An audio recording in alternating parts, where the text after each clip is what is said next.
also known as NFL Caleb 22, and this is Betting NFL, and we are in the divisional round of the NFL season, and we will be going over my 5 best bets of the week. Well, it's only 4 this week because there's only 4 games in the divisional round. But we'll say what's up to Jay. What's going on, man? Thanks for coming in. But first, we have to recap what happened in the wild card round, and we'll do that just now. I had a fantastic week with a 4-1 record. Should have been perfect, but we'll get to that. Um, yeah, what's up, Jay? What's up, my dad? Yeah, so 4-1 had a great week. But I will start with my best pick, and that was the 49ers plus 4.5 at the Eagles. The 49ers do get the win 23-19. And I'll spot out on this game. Um, this was just there was just absolutely no reason to one have the Eagles be favored by 4.5 points.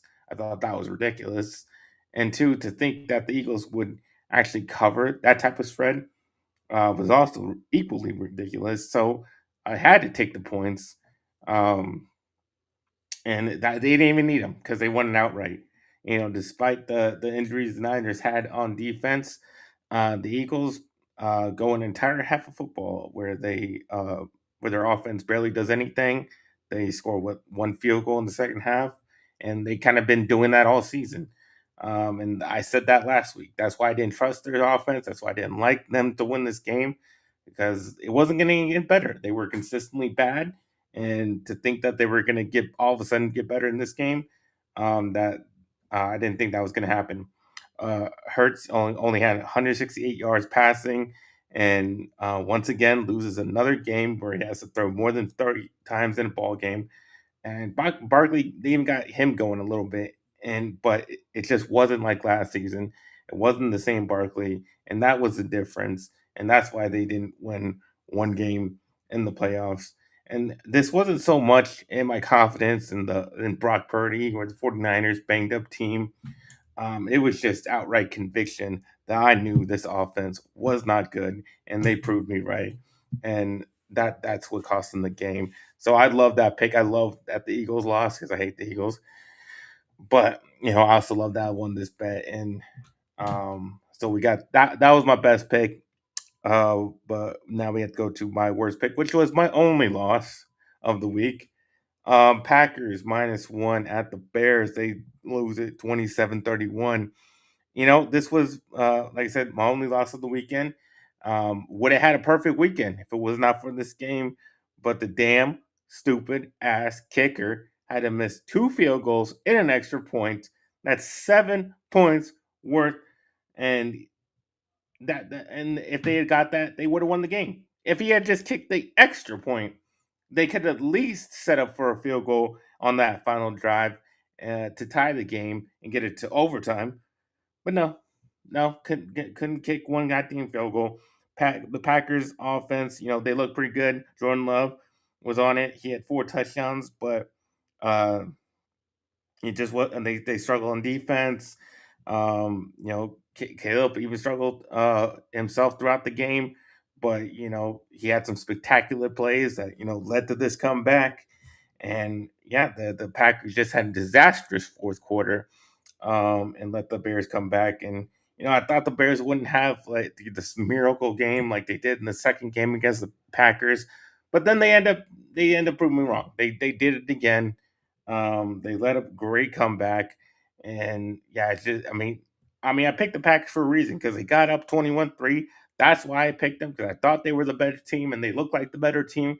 But then the Bears just and did had a spectacular comeback and won the game. So yeah, it still was a close game. But I thought the Packers played better, and that's why I picked them. But Bears come out the winner. So I was on the losing end of that one. Um, but yeah, overall, just still a great week. If you listen to me, you made your money. I made your money. So hopefully we go into the divisional round. Um, going perfect because we only got 4 games. Only 4 games this week. Only 4 picks. Only 4 bets. So we'll get into that in just a moment. But beforehand, if you guys can go ahead and hit the like button, subscribe to the channel if you have not already. If you really want to help us out, you can join our Patreon. Link is in the description down below. Please do all that. We very much appreciate it. And we very much appreciate you all for just watching and tuning in. But now we will get into the best bets of the week. And we got up first, the first game, Bills at Broncos. I'm gonna lay the 1 point with the Broncos. Um, despite the Bills win last week, I think they're obviously not as good a team as they were in previous years with Josh Allen. And it was Josh Allen who really played really consistent throughout that Jags game. Um, but I think the Broncos have better defense. I mean, obviously they've shown it throughout the season. I mean, it's going to give them Josh Allen a lot more problems than he's used to, and I think they have the best pass rush in the NFL.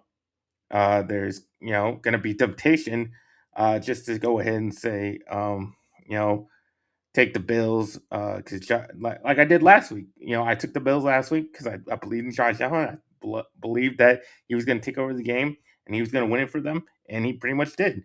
Um, but that's going to be the same temptation in this game. But this time I'm not going to take him because I think the roster overall is just going to get exploited by this Denver defense, especially in the receiving core. Going against this Broncos secondary, that's going to give them a lot of bad matchups that I don't think they're going to be able to overcome. Their bad rush defense is going to be taken advantage by the Denver run game. And if the Broncos defense can hold up against James Cook, then that's going to force those Bills receivers to try to make plays against the secondary, and I just do not like their chances to do that. Um, Broncos are at home; they're more rested with the bye week. The line is a bit low considering the Broncos are the number 1 seed going against the 6 seed. Usually maybe see a bigger line than that. At least they'll get. I mean, at least get the 3 points home advantage. They don't even get that afforded to them. But both the teams, I think they earned those seeds. I mean, Bills haven't been looking as great as they once did, and Broncos seem to be overachieving. So I think Bo Nix can make some plays late in the game, and that's gonna give them the win. So I think it's a close game, but it's only 1 point spread. So I like the Broncos to win this.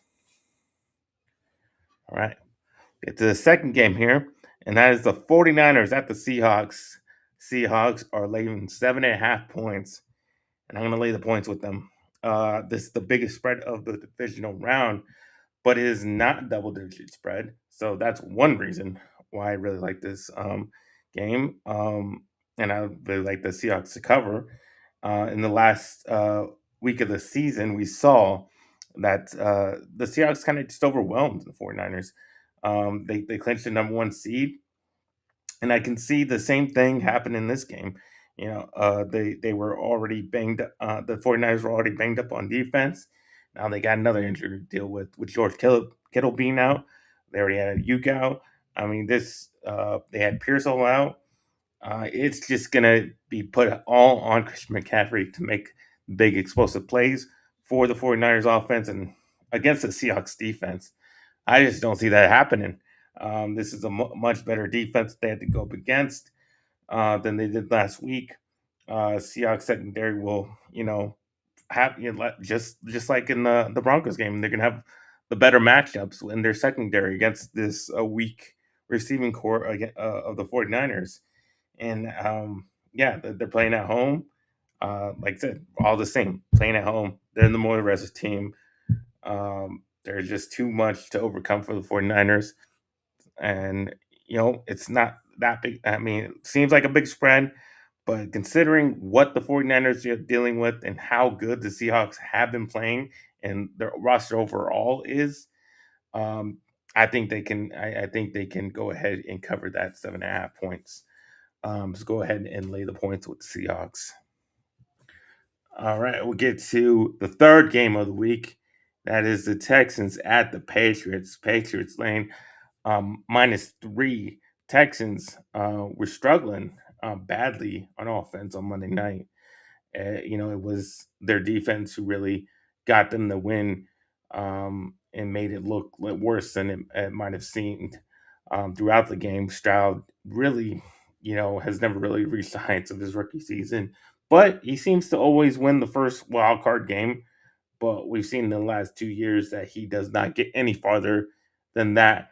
And that's where I see it going. I mean, it's not going to be any different this year. He's going to again end this season in the divisional round. Pats proved they can beat a good team, despite having the easy schedule. They got a lot of criticism for that, but they go out, they beat the Chargers. They're going to be faced. We'll see. Jay says Texans, true meaning belt to ass. Yes, yes. Um, and that's going to be a tough defense to go against for the Pats. But they were able to overcome a good defense in the Chargers. It's not as good, obviously, not as good as the Texans defenses, but they had a hell of a pass rush. Drake May was taking sacks, so they're going to have a challenge. But they were able to overcome it, and that's the key thing I'm going to hang on to, is that they were able to overcome that the Chargers pass rush, and Drake May was able to deal with that and still come out with the win. And that's why I think it's going to happen here. I think he's going to obviously take some sacks. And it's going to be a tough game to get through, but I think he's going to overcome and he's going to win this. And I think where they have the edges in the coaching. Vrabel, McDaniels, they've won games in these types of games before. I think they can come up with the scheme to counter that defense, and they'll obviously on the other side of the ball, I think they can frustrate Stroud because he just hasn't been playing that well. So I don't think that their offense will be much of a problem for the Pats defense. The Patriots 13-5 against the spread this season. Very, very good. 5-1 in their last 6 games, 7-1 straight up at home in the last 8 home games. So all numbers pointing towards the Patriots covering that spread. All right. We get to the final game of the week. That is the Rams at the Bears. Bears plus 3.5. And I'm going to take the points. It's the one underdog that I'm going to take. I've gone back and forth on this game a lot. It's pretty much the hardest game I had to pick this week. But the hook is there. That 3.5 is really the deciding factor in this game, and it's the reason why I'm going to take the points here. If the hook was not there, I would say maybe go with the Rams, but that 3.5, I think it's going to be a close field goal game, and if it's going to be that close, I'm going to take the 3.5. And Ferris is here to tell us what. Tell us nothing. I'm just here to be supportive, and I have 2 bets of my own, Caleb. Okay, hold on. We'll get to them as soon as I finish up here. Yeah, so the Rams, they had a sloppy, undisciplined game against Carolina. Yes, they did. Um, Stafford was able to overcome some of that and get him the win late. But the Bears were able they rely on their turnovers, and they couldn't quite recover the balls in the last game against the Packers, but they were popping them out. There was three opportunities that they popped the ball out that they could have recovered, and they didn't. It didn't fall their way like it has been in the regular season. I still think they're going to create those opportunities in this game, and that's how they're going to keep it close. They're going to keep it close with their turnovers. They're going to keep it close with some big plays like Caleb Williams has. But ultimately, it will not be enough to win the game, but it will be enough to cover the spread. It's going to be the Rams are going to win by a field goal, and that 3.5, that 0.5, it's really going to help you out, and that's why you should take the 3.5 points with the Bears. All right, So That's all the games. What are your bets? My bets, man, bet unders on the Niners Seahawks game as well as Patriots Texans game. Bet the unders because they do not score a lot of points. Like I said, a couple of in a stream I was with a couple hours ago. Week 18, Seahawks, Niners in San Francisco. It was 13-3. Only 16 points. The over under is 45 and a half. Bet the under. And the over under in Houston and New England is also 40 and a half. The Texans offense, it was 7-6 entering the fourth quarter against Pittsburgh. Then they completely ran over them. They won 30-6. And the Patriots finally scored their touchdown to seal the game in the fourth quarter. I think they won 16-3 against. Yeah, they did. Yep. So bet the unders in both games. Yeah. I mean, the defense of the Patriots, Texas, that seems likely, but it just depends. I mean, you don't believe in Donald to do what he No, did against the Rams, no, because we literally have an example of him only but scoring that 13 Niners points. defense is Well, really banged up. we say that, but week 18, literally 2 weeks ago, Caleb, they only Well, scored maybe 13 they didn't points. want to show everything. So they only scored 13 points. I don't Maybe trust. that was on purpose. I believe this Niners defense is Robert Salas coaching his derriere off. Bet the under, and trust me, bet the under. Bet the under. Oh, The Seahawks are still gonna win, but bet the under because they have healthy linebackers who are fitting their scheme. Chris Warlow, Eric Kendricks. We all know about you know about Eric Kendricks. And he's a good linebacker. We all know about his time in Minnesota. He's pretty good. So bet the under in both of those games. Those are my two best bets of the week. all right. Oh, that is all the bets we have for you tonight. We'll see you next week in the championship round. We'll give you. We only have two bets to make. Well, very few opportunities to make some money, so you got to tune in. Obviously, we'll be back all the way through the Super Bowl. So tune in for the last two shows. But like I always say, let's get ready to make that money.